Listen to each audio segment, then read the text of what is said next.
Alhamdulillahilladzi bi ni'matihi tatimmus shalihat.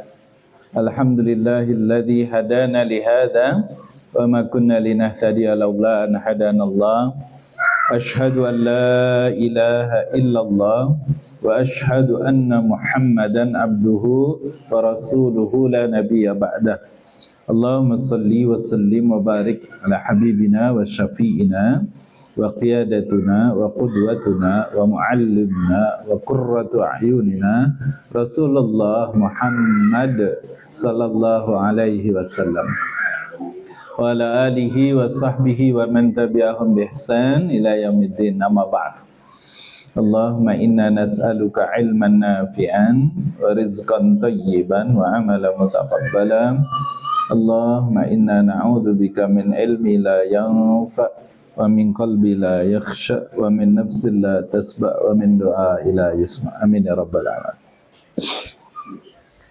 Abang Ayu, keluarga semua yang kami muliakan, alhamdulillah malam ini kita kembali diizinkan oleh Allah Subhanahu wa taala hadir di majelis ilmu ini dalam rangka sama-sama mendekatkan diri kita kepada Allah Subhanahu wa taala.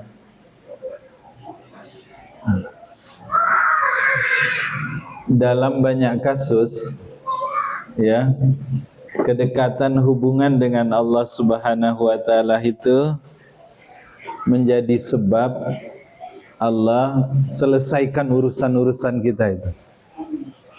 Menjadi sebab Allah percepat datangnya pertolongannya untuk kita, ya. Ada sahabat namanya Abu Umamah. Ini kisahnya di Madinah, di Masjid Nabawi.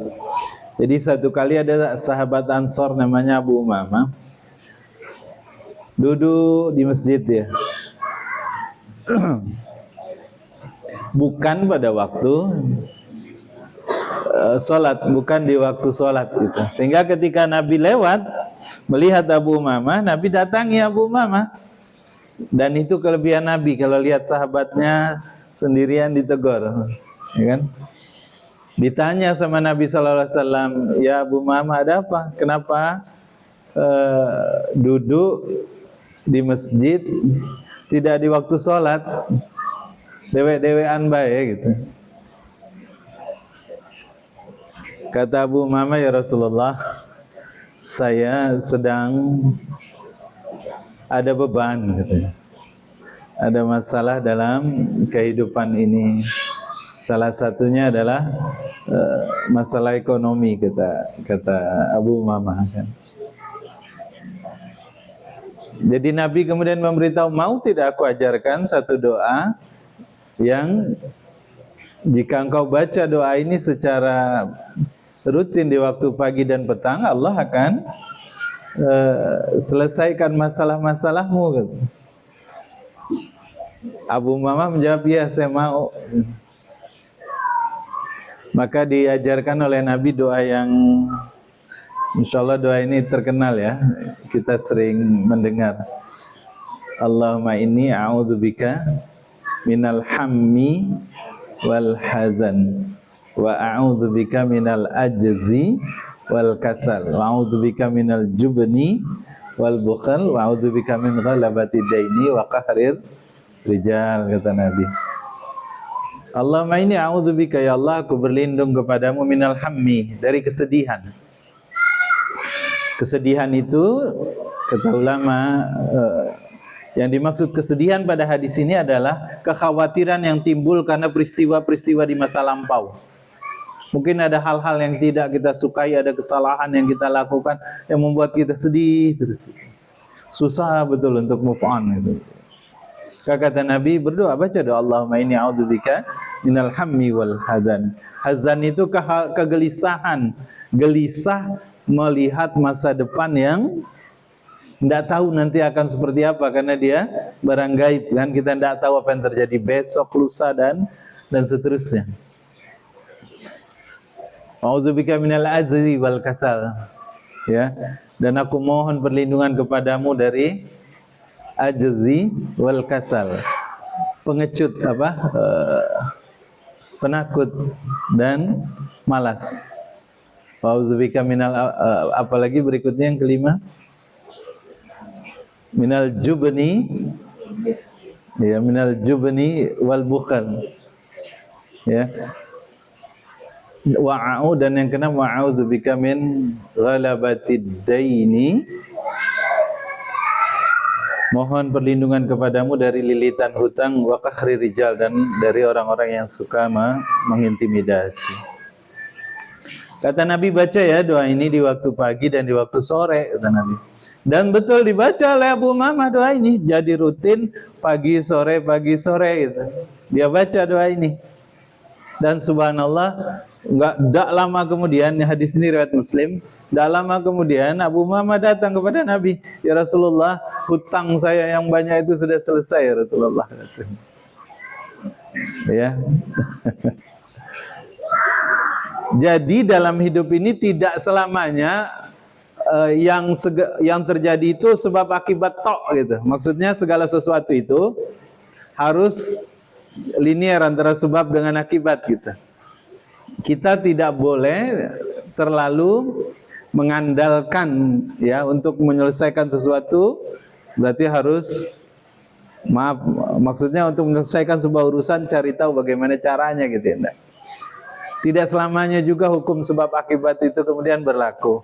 Walaupun dia tetap harus kita jalani. Hanya tadi, ya, ternyata doa itu dahsyat sekali. Ada lagi kisah, ingat 3 pemuda yang terjebak di goa. Karena hujan lebat, mereka cari tempat berteduh, ya, mereka tengok ada gua. Mereka masuk ke gua itu, apa yang terjadi? Longsor, tertutuplah pintu gua itu dengan batu besar yang mereka bertiga dorong, tidak bisa. Kan kita tahu dalam hadis itu bagaimana mereka bisa keluar, karena masing-masing berdoa. Yang satu berdoa karena dia menceritakan amal solehnya, birrul walidain, berbuat baik pada orang tua. Yang satu bercerita tentang amanahnya, dia dititipi barang, dia kembalikan walaupun titipan itu sudah berkembang biak gitu ya. Yang satu lagi cerita tentang bagaimana dia ifah, menjaga kesuciannya. Mereka dorong keluar, terbuka gitu ya. Jadi dari 2 hadis yang saya sampaikan ini,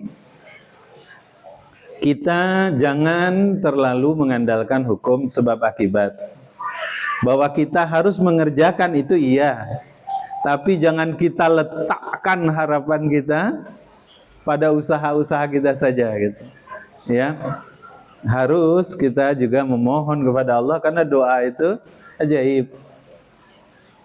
Itu sebabnya Fatimah Az-Zahra, ya, apa doanya yang pernah kita baca, ya Hayyu ya Qayyum birahmatika astaghis aslih li sya'ni kullahu wa la takilni ila nafsi tarfata ain. Ya wahai zat yang maha hidup, wahai zat yang berdiri sendiri, dengan kasih sayang aku mohon pertolonganmu, aslih li sya'ni kullahu, perbaiki semua kesibukanku, dan jangan kau tinggalkan aku menyelesaikan sendiri pekerjaanku walaupun hanya sekejap mata, ya. Oke.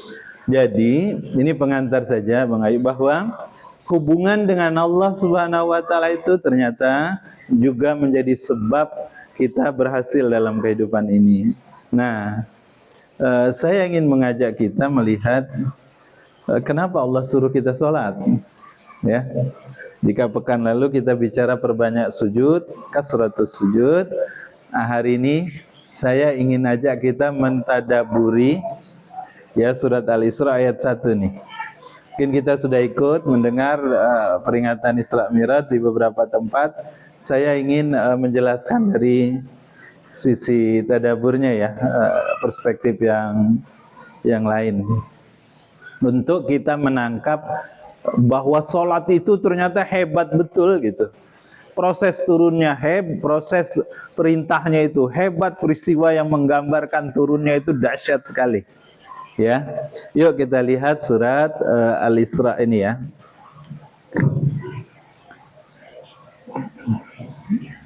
Bismillahirrahmanirrahim. Subhanalladzi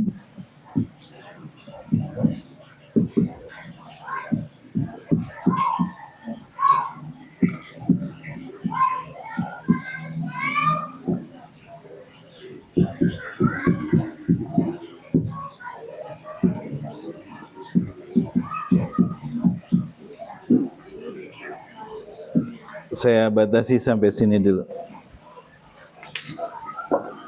Khawatir kemaluman. Ayat ini dimulai, peristiwa turunnya perintah Allah menggambarkan peristiwa sholat itu.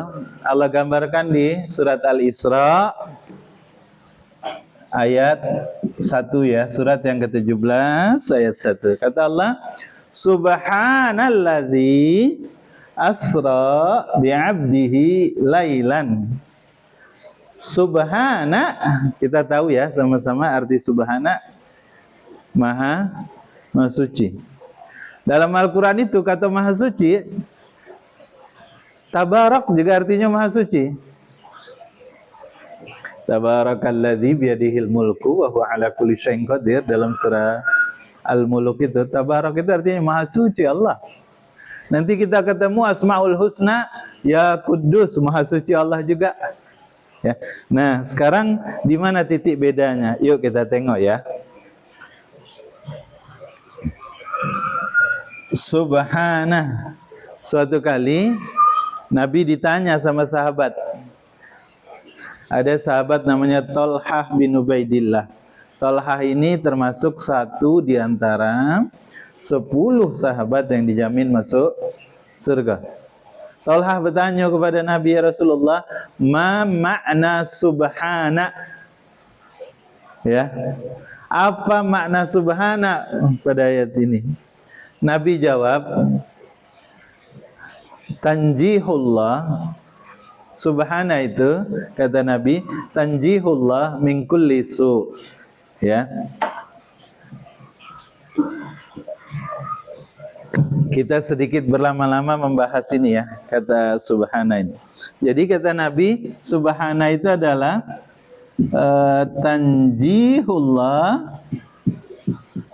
tanjihullahu min kulli su'i. Ya. Ini jawaban Nabi dalam hadis. Kata Nabi, apa makna subhana di situ? Subhana itu artinya menjauhkan Allah. Ya, tanjih, at-tanjih. Tasbih itu at-tanjih. Menjauhkan Allah dari kulli itu segala, su itu keburukan, ya, kelemahan, kekurangan, apalagi keterbatasan. Nah, itu makna su. Jadi kata Nabi, tasbih itu adalah menjauhkan Allah, mensucikan Allah dari segala keburukan, kelemahan, kekurangan atau keterbatasan. Maksudnya apa? Allah jauh, Allah sama sekali tidak punya kekurangan, Allah tidak punya kelemahan, Allah tidak punya keterbatasan, Allah tidak punya keburukan. Yang ada pada Allah hanyalah kesempurnaan, keagungan gitu. Maka kalimat tasbih itu, jadi kalau kita apa itu tasbih? Ya, tasbih artinya menjauhkan Allah. Kalau kita bertasbih, artinya kita sedang menjauhkan dan mensucikan Allah dari segala kelemahan, kekurangan, keburukan, ya. Dan meyakini Allah adalah zat yang maha sempurna. Itu arti tasbih. Jadi kalau kita baca dalam sholat itu, yuk Bu? Subhanallah, subhanallah, subhanallah gitu. Lisan kita ya menyebutkan subhanallah. Tapi di batin dan di kepala kita ini waktu itu maha suci Allah yang dia tidak ada sedikit pun kelemahannya. Maha suci Allah yang tidak ada sedikit pun kekurangannya. Maha suci Allah yang tidak ada sedikit pun keburukannya. Yakin bahwa Allah Subhanahu wa taala itu sempurna gitu. Nah, itu bertasbih. Jadi ucapan orang yang, sikap orang yang bertasbih itu Allah gambarkan dalam surat Ali Imran. Rabbana ma khalaqta hadza batilan. Ya Allah, tidaklah Engkau ciptakan segala sesuatu di atas muka bumi ini sia-sia. Segala sesuatu itu pasti ada tujuannya gitu. Sehingga kalau orang yang bertasbih itu, maaf, misal dulu misal nengok kawan ada kekurangannya sedikit, kita kata-katai, ya, nengok kawan bentuknya beda dikit dengan yang lain, gitu katai. Nah, kalau orang yang seperti itu, ya, memburuk-burukkan ciptaan Allah, mengejek, menghina makhluk Allah karena dia punya, ya, dengan bentuknya yang hadir dengan bentuknya Allah ciptakan, Allah hadirkan dia begitu, kemudian kita ejek. Nah, kata ulama, kita sedang menyatakan bahwa ciptaan Allah itu tidak bagus. Ciptaan Allah ini punya kekurangan. Ciptaan Allah ini punya keburukan. Itu sama dengan kita bilang Allah ternyata punya kekurangan. Nah, itu tidak bertasbih.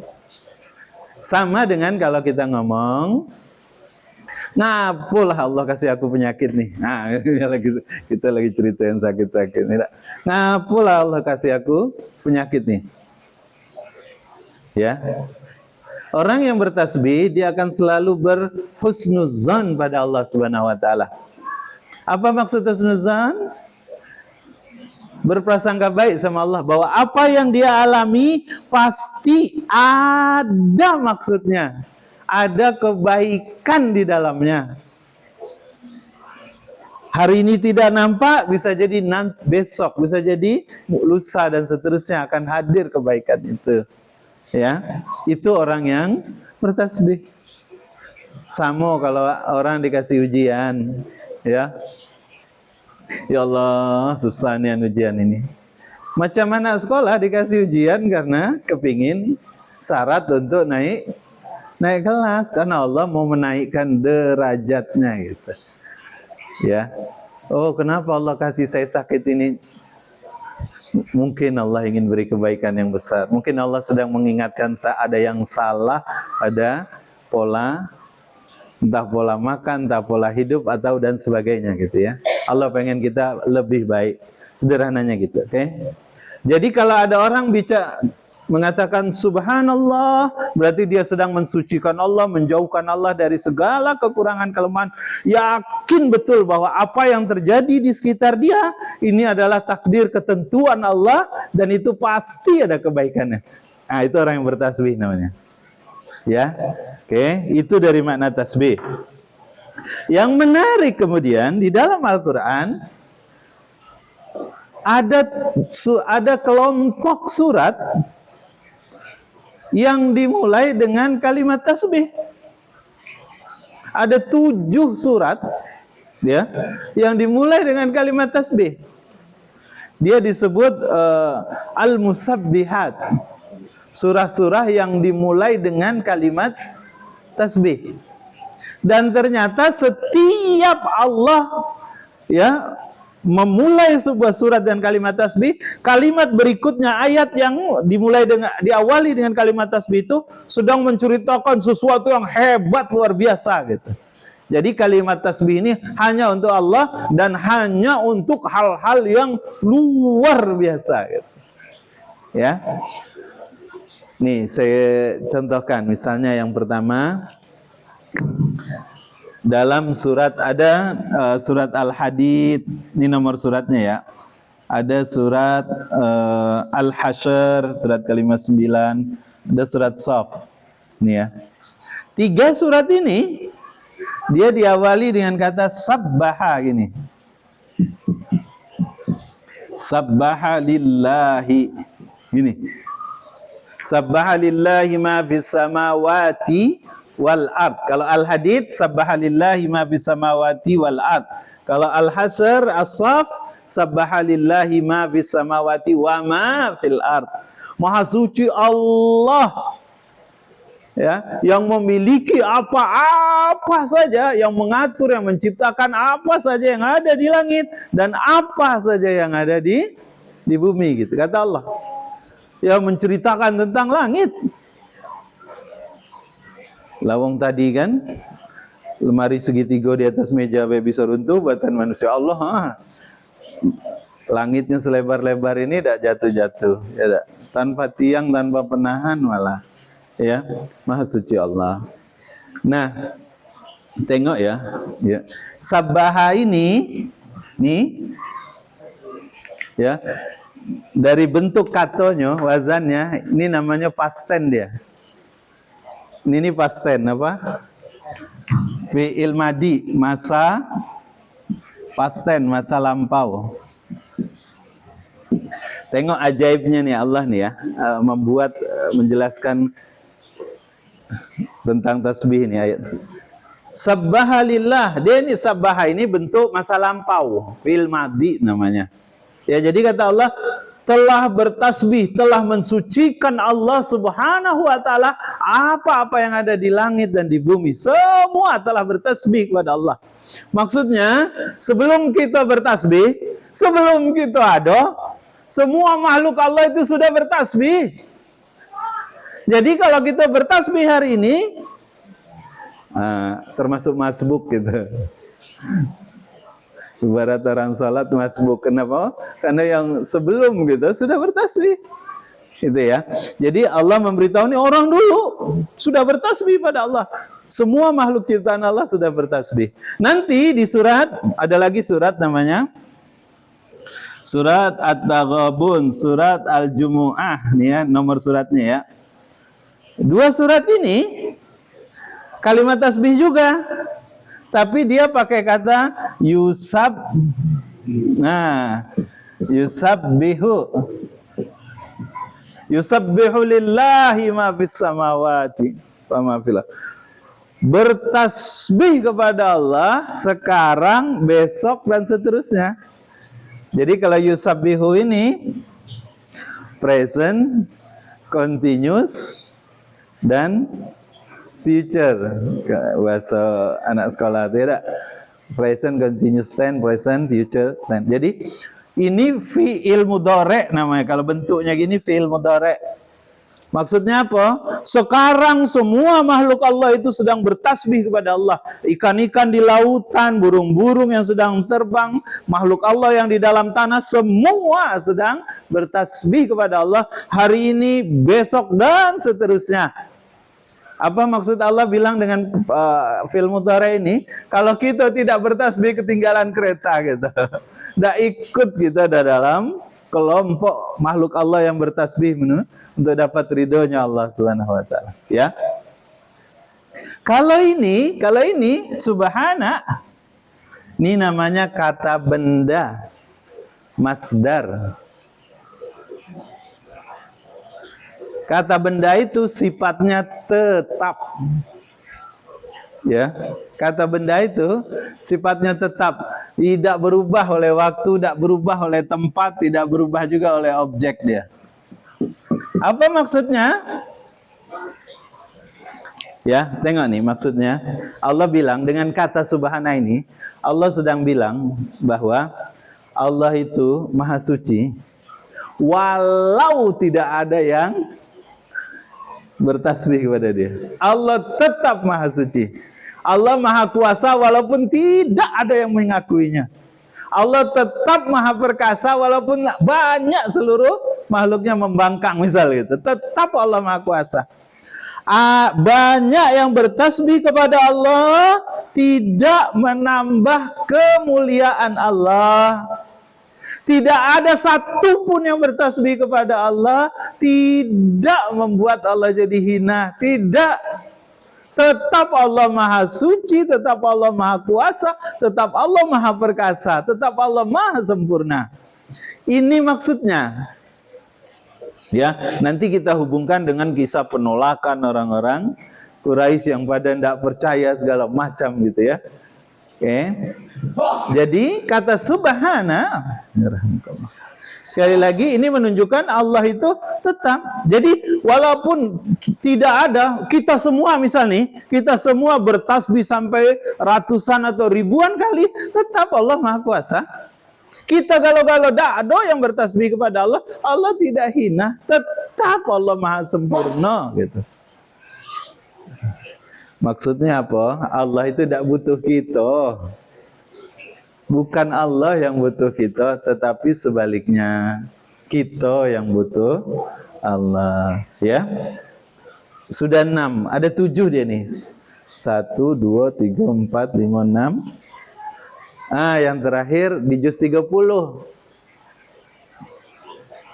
Sering kita baca kalau Jumatan, kalau Idul Fitri, suratnya inilah kan. Surat Al-A'la.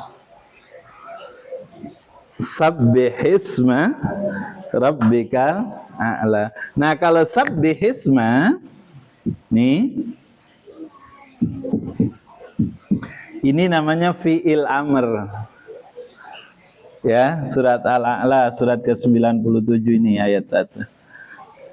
Kalau sabbihisma rabbikal a'la, maka bertasbihlah kamu kepada Allah gitu. Kalau lihat, tengok urutannya, seolah-olah sedang bilang begini, Abang Ayu semua ya. Kalau nengok urutan bagaimana Allah menggunakan kata-kata tasbih, urutannya tuh dari depan sampai ke belakang, seolah-olah Allah sedang bilang gini, dulu orang sudah bertasbih kepada Allah. Besok, lusa dan seterusnya sampai hari kiamat banyak makhluk Allah telah bertasbih. Ada yang bertasbih. Allah tetap Maha Sempurna, Maha Kuasa, Maha Agung. Kamu bertasbih atau tidak bertasbih tidak mempengaruhi, tidak menambah kemuliaan Allah, tidak membuat Allah jadi hina gitu. Tidak. Allah tidak butuh kita, tapi kita yang butuh Allah. Karena itu maka bertasbihlah kepada Allah. Sempurna, sucikan Allah, agungkan Allah, ya. Oke. Ini kalau nengok surah-surah yang dimulai dengan kalimat tasbih. Namanya ini kelompok surat Al-Musabbihat. Surah yang dimulai dengan kalimat tasbih. Tasbih ini juga kata ulama tafsir, ini kalimat ta'ajub, menunjukkan ta'ajub, kekaguman. Ya, bagaimana Allah kok bisa gitu ya memperjalankan Nabi Sallallahu Alaihi Wasallam dengan cara yang ajaib sekali. Kenapa ajaib? Yuk kita tengok nih ya. Asra ini kan berjalan, tapi berjalan malam. Berjalan malam, maksudnya jalan di malam. Ya macam super travel lah, jalannya malam jam 8 sampai dari Kerinci jam 8 sampai Jambi ya pagi kan. Kalau dulu sebelum subuh lah sampai dulu, kalau kini tidak terkejar ya. Asra ini berjalan malam. Makanya Nabi Yakub itu gelarnya Israel. Kenapa? Karena Nabi Yakub suka melakukan perjalanan malam hari.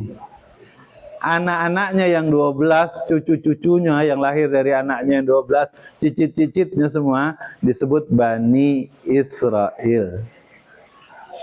Jadi Bani Israel itu anak keturunan Nabi Yakub yang suka berjalan di malam hari. Dari 12 itu satu namanya Yahuda. Nah, dari keturunan ini nih yang sekarang ingin menjajah, mengambil paksa ya di tanah Palestina itu. Ini ajaibnya, tengok. Ini kan sudah jalan malam nih. Asra artinya jalan malam. Kalau kita tengok pakai bahasa Indonesia, masih perlu tak kata malam lagi sini? Ini kan sudah berjalan malam. Ngapa ada malam lagi sini?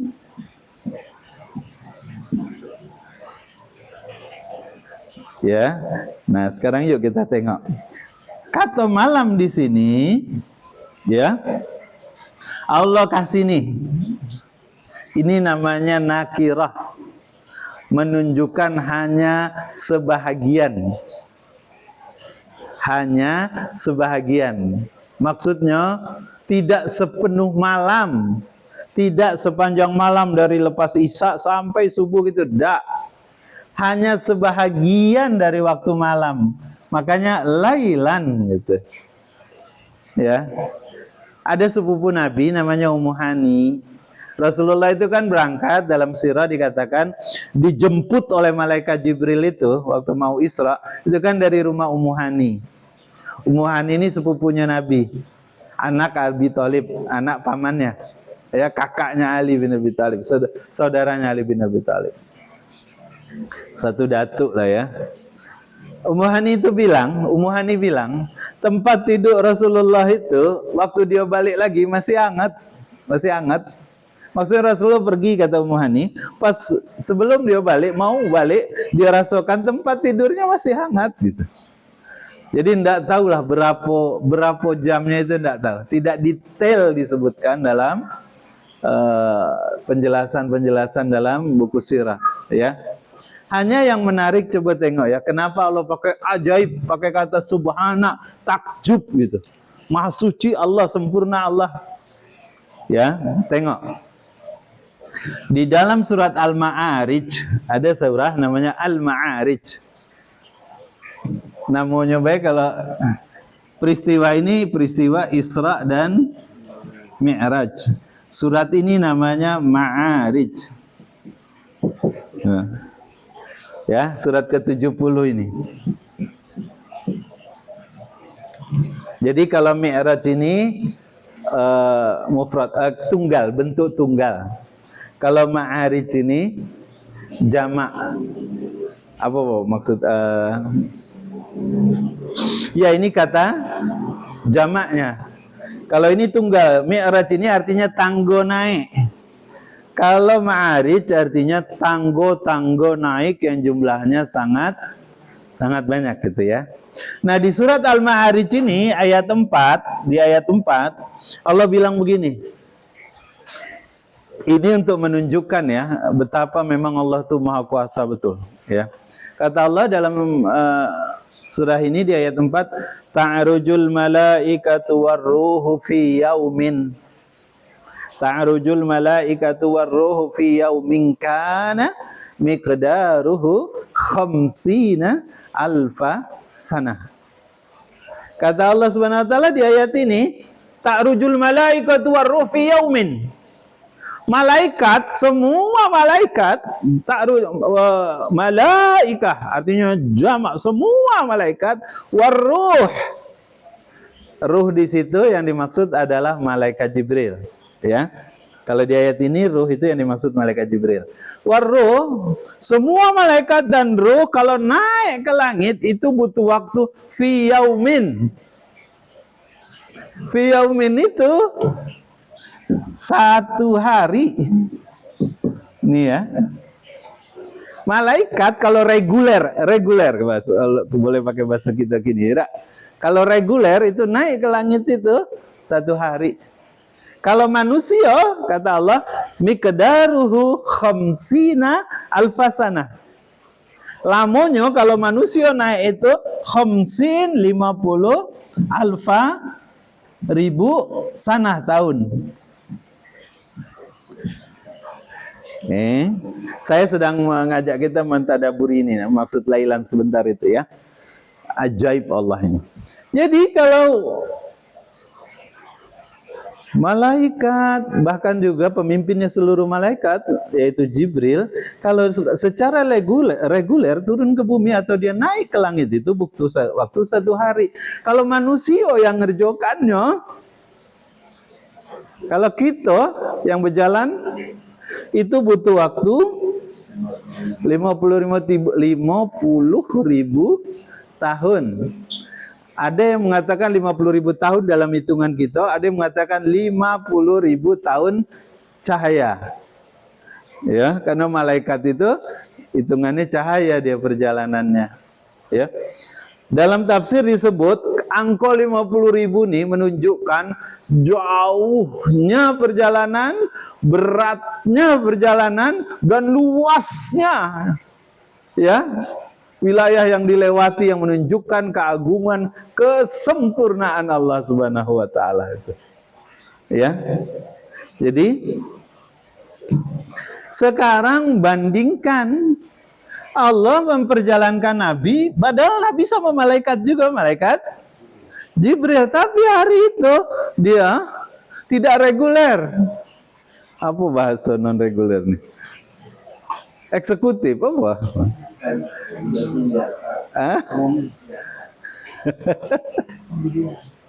Ya, VIP.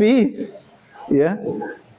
Kok malaikat saja butuh waktu 1 hari, tapi Nabi bersama malaikat hari itu lailan, tidak sampai 1 malam, hanya sebagian waktu di antara malam gitu. Ya. Jadi ini sudah menunjukkan kalau kita hubungkan antara subhana dengan lailan di sini nih. Jadi kata lailan ini salah satunya menunjukkan bagaimana Allah menyederhanakan dan melipat perjalanan dalam tafsir itu, ya. Allah menyederhanakan dan melipat jarak untuk Nabi itu. Sehingga kemudian dia menjadi sebentar saja. Jadi ini perjalanan Isra wal Mi'raj ini dahsyat. Dan itu sebabnya orang tidak percaya. Kita pun mungkin kalau kita ada, untung kita tidak ada di salah satunya, ya tak? Jarak Mekah ke Masjidil Haram ke Masjidil Aqsa itu 1239 km. Kalau jalan kaki atau naik unta butuh waktu 40 malam. Cobalah. Ini Nabi pagi-pagi bilang kepada Abu Lahab.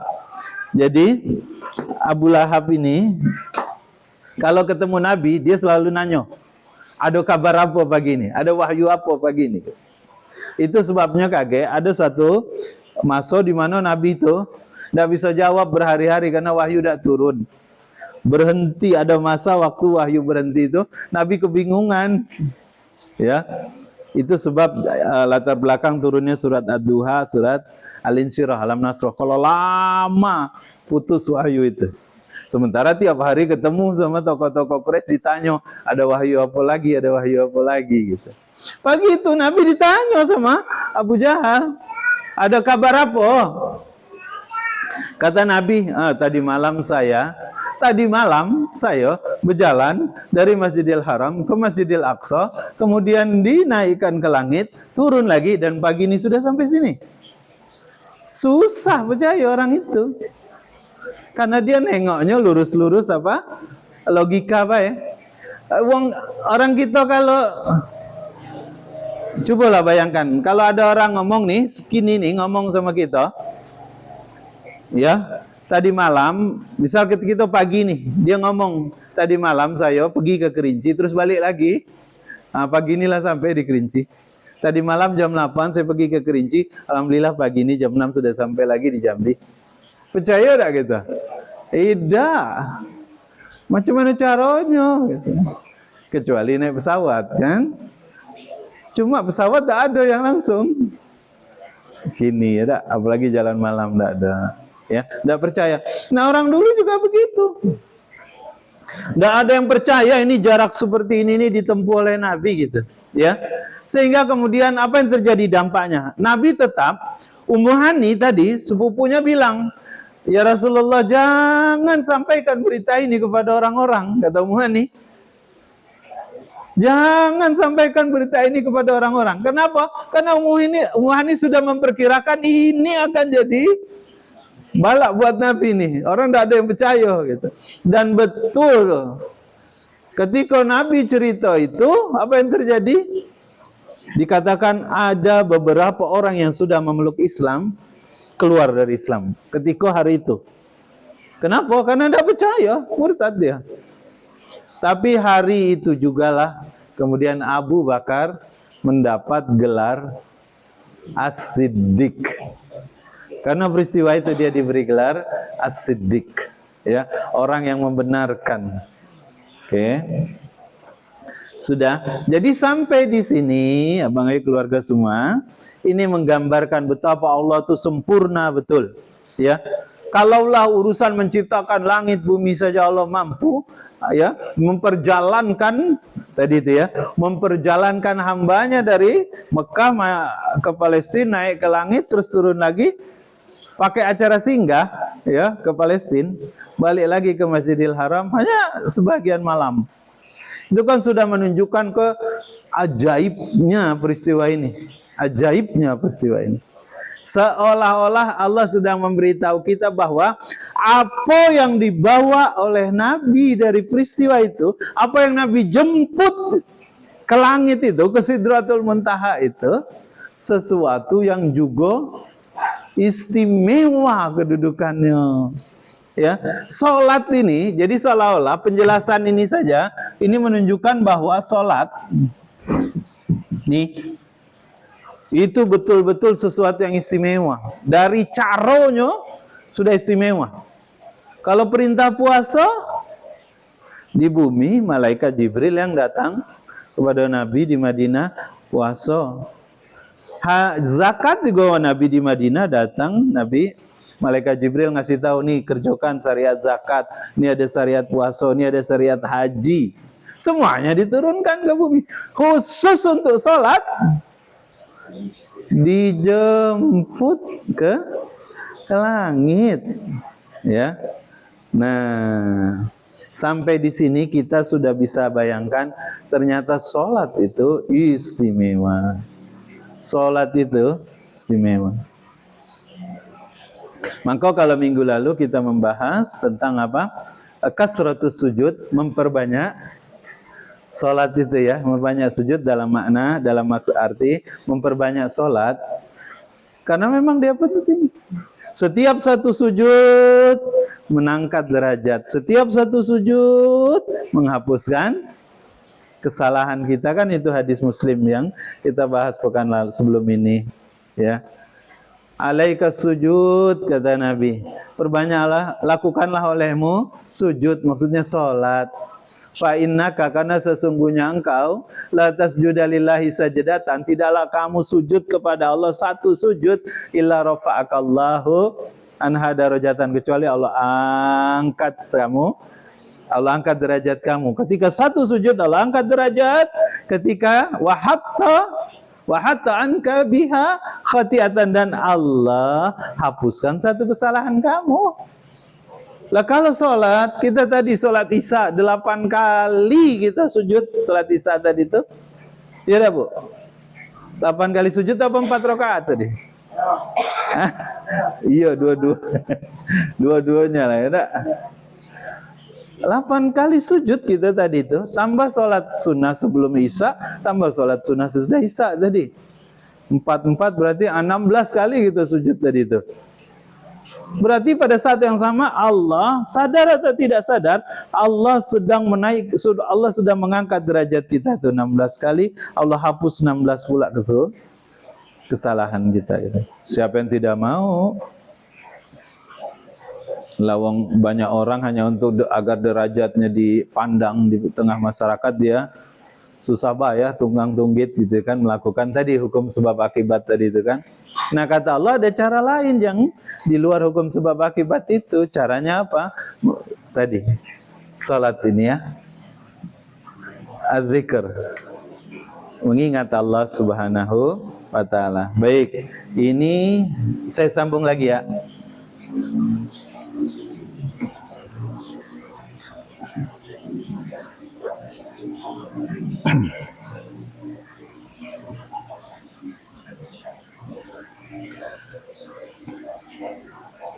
Ini karena kita mulainya malam ya, setengah jam. Saya sambung dikit Be ya. Subhanalladzi asra bi 'abdihi lailam minal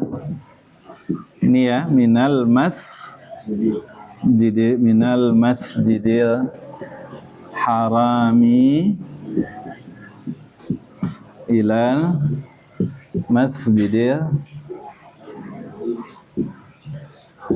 masjidil aqsa.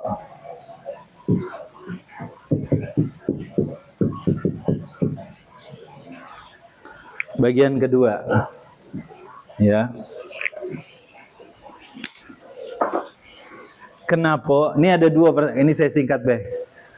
Dari Masjidil Haram, maksudnya di Mekah, Ka'bah sekarang dia, menuju Masjidil Aqsa, maksudnya di Palestina ini, di Alia, di Yerusalem kalau sekarang ya, sebutnya Darussalam. Oke.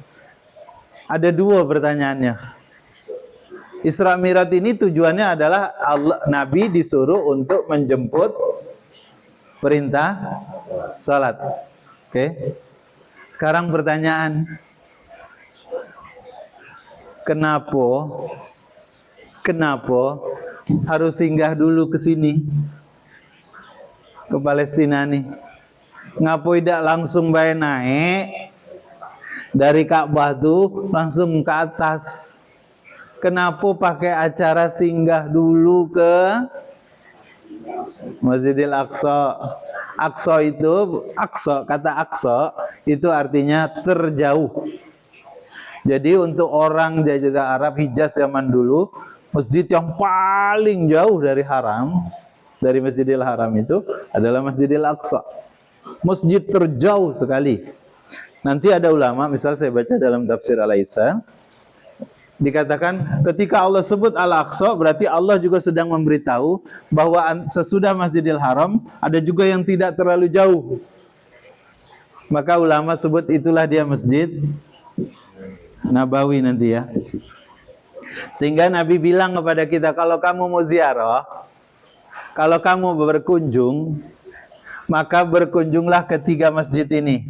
Masjidil Haram, Masjid Nabawi, dan Masjidil Aqsa, kata Nabi kita. Oke.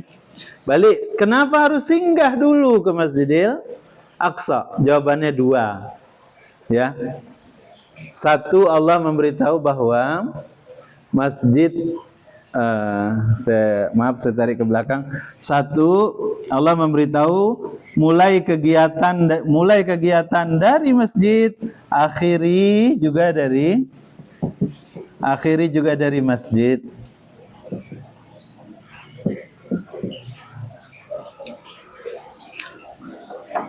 Bangun subuh,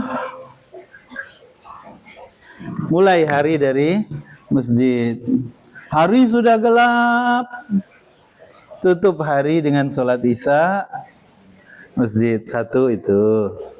Yang kedua, kenapa Allah sebut pakai acara transit? Karena Allah sedang memberitahu bahwa penting kita,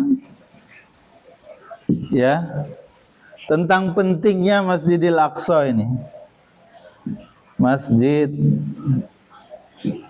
Al-Aqsa, ya, sengaja Allah sebut namanya Masjidil Aqsa. Ini saya mau cerita ini karena konteksnya kekinian, ya, dan nanti hubungannya sama iman di ayat belakangnya nanti ya, ayat sudah ini. Jadi ini menunjukkan pentingnya Masjidil Aqsa. Seolah-olah Allah sedang kasih tahu, Masjidil Aqsa itu masjid kamu, masjid kita, masjidnya Nabi. Dia kan kalau kita tengok hadis, selisih dua ini. Masjid pertama sekali, inna awwala baiti wudi'a lin-nasi lalladzi bi Bakkah mubarakah. Ya, masjid pertama yang dibangun di atas muka bumi adalah Masjidil Haram. Masjid kedua yang dibangun di atas muka bumi itu sama Nabi Ibrahim juga nanti, yaitu Masjid Al-Aqsa. 40 tahun selisihnya. Sesudah Masjidil Haram, lalu 40 tahun kemudian Nabi Ibrahim membangun Masjidil Aqsa ini. Ya. Jadi Masjid Al-Aqsa ini masjid kamu. Allah sebut masjid kita maksudnya. Jago. Ujungnya itu adalah jago jangan sampai masjid nih hilang. Sebab kalau tidak sesuai lagi sama Quran. Anak cucu tidak tahu lagi Masjid Aqsa mana bendonya gitu. Ya. Karena itulah maka orang-orang Gaza itu tidak mau mereka pindah. Lapar, diembargo, dibom, dihancurkan rumahnya. Sampai kelaparan, tidak makan, tidak mau mereka. Padahal mereka dibayar, dikasih iming-iming kalau tinggal di tempat lain, disiapkan rumah yang bagus, tempat tinggal yang baik, dikasih pekerjaan yang baik. Hampir penduduk Gaza itu di iming-iming gitu. Tapi mereka tidak mau pindah. Kenapa? Karena mereka mau menjadi penjaga Al-Aqsa. Ya. Nah, orang yang jago Al-Aqsa itu kini tahu apa yang terjadi? Dikata teroris sama Donald Trump. Siapa baik yang nolong, siapa baik yang terlibat dalam upaya menjaga Masjid Al-Aqsa dibilang teroris sama dia. Mulai dari yang tidak agamanya Islam yang jelas-jelas terang-terang, ya di Venezuela itu kan, dituruninya, bukan dituruni lagi gitu ya, diambil. Walaupun alasan utamanya minyak juga. Sama seperti Kuwait kemarin, Irak gitu, Saddam Hussein dulu ya. Iran mau diserang, segala orang yang bantunya dikata teroris kan. Ampun-ampun. Kalau dia nak ngambil Greenland itu tidak teroris kata dia. Ya, Allahu Akbar. Oke, jadi ini juga isyarat dari Allah, kita harus perhatikan Masjid Al-Aqsa. Makanya kalau ada lihat, nengok penderitaan orang di Palestina, setidaknya kita doakan semoga Allah bantu dia. Kenapa begitu? Karena Allah sebut berikutnya, alladzi, ayat ini alladzi barokna haulahu, ya, linuriyahu min ayatina. Nih saya pendekkan. Ini penjelasan terakhir ya. Untuk malam ini, alladzi barakna haulahu. Masjidil Aqsa ini kata Allah, alladzi barak haulahu. Alladzi barakna haulahu. Nih kita tengok satu tafsir ya. Masjid Aqsa ini adalah masjid yang dibarokna, yang kami berkahi kata Allah. Allah pakai kata kami di sini. Masjid yang kami berkahi. Haulahu, sekitarnya. Nih yang mau saya sebutkan. Jadi Masjid Al-Aqsa ini masjid yang Allah kasih berkah. Sekelilingnya Allah berkahi. Makanya tanaman di sekitar Al-Aqsa itu bagus-bagus, subur-subur. Pohon zaitun, tahu berapa umur pohon zaitun di sana? Ribuan tahun. Jadi pohon yang berapa bulan yang lalu ditebangi oleh orang-orang Israel itu adalah pohon yang hidup mulai dari zaman Nabi dulu. Ribuan tahun sudah umurnya. Kelebihan pohon zaitun itu, ya. Allah berkahi sekitarnya, artinya siapapun yang berada di, kalau tafsir pertama, siapapun yang berada di sekitar Masjid Al-Aqsa itu diberkahi. Itu sebabnya saudara-saudara kita di sana Yerusalem tetap berusaha mempertahankan ini karena ini tempat barokah. Tempatnya barokah. Cuma kemudian ada pertanyaan. Berarti orang-orang yang di sekitar situ yang dia berusaha menghancurkan Al-Aqsa, apakah termasuk orang yang diberkahi juga? Kata ulama jawabannya nih ya. Makna haulahu di sini, makna kata haulahu di sini nih bukan hanya haulah mahaliyah, nah, kalau bahasa Arabnya. Bukan hanya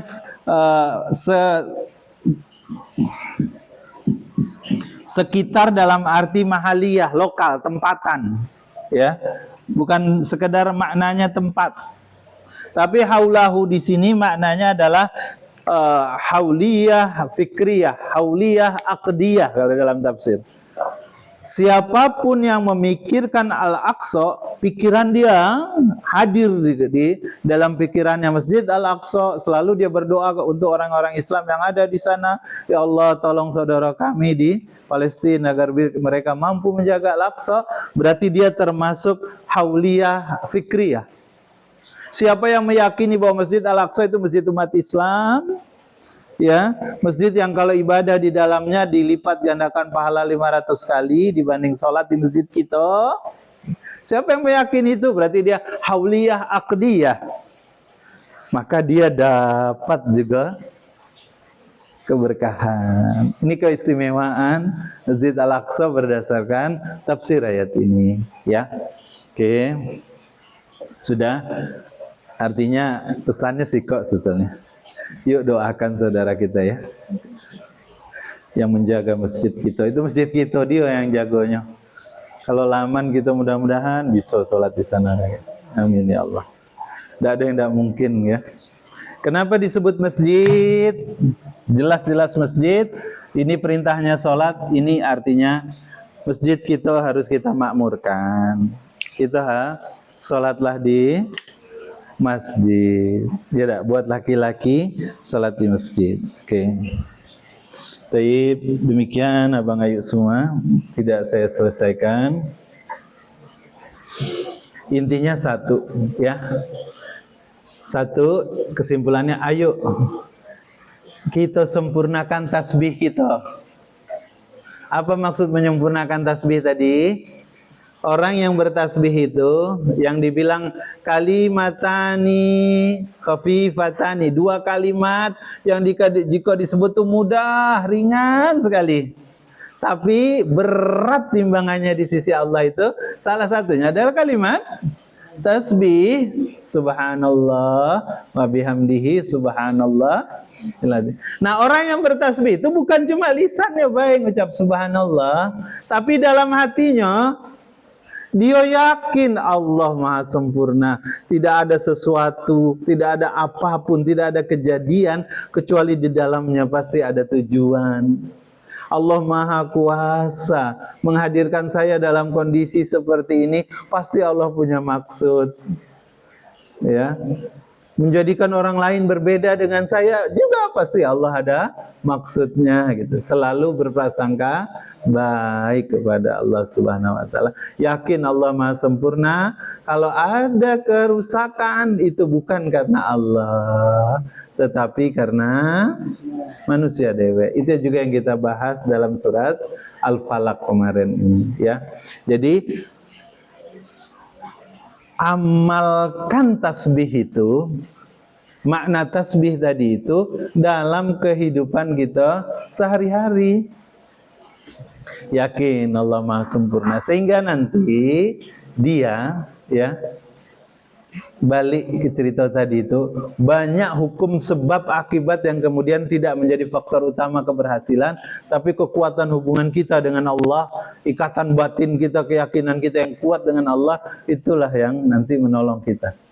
Karena kata Allah, Allah itu innallaha dzanna abdi bi, Allah itu mengikuti prasangka kita hambanya, maka berprasangka baiklah sama Allah, ya. Mudah-mudahan karena itu maka Allah turunkan banyak kebaikan pada kita. Semoga bisa dipahami makna tasbih ini dan juga bisa diamalkan dalam praktek kita sehari-hari, ya tak? Subhanallah, subhanallah. Lagi sujud tuh subhana rabbiyal a'la wa bihamdi. Maha suci Allah yang tidak ada kekurangan sedikit pun. Kalau saya hari ini kurang, pasti ada maksud, ada nilai hal baik yang Allah berikan kepada saya, yang tidak Allah berikan ke orang lain selain saya. Ya, yakin itu. Apapun yang terjadi, berprasangka baiklah terus kepada Allah, karena memang begitulah adanya. Mohon maaf kalau ada kata yang kurang berkenan. Mari kita tutup dengan doa penutup majelis. Subhanakallahumma wa bihamdika asyhadu an la ilaha illa anta astaghfiruka wa atubu ilaik. Assalamualaikum warahmatullahi wabarakatuh.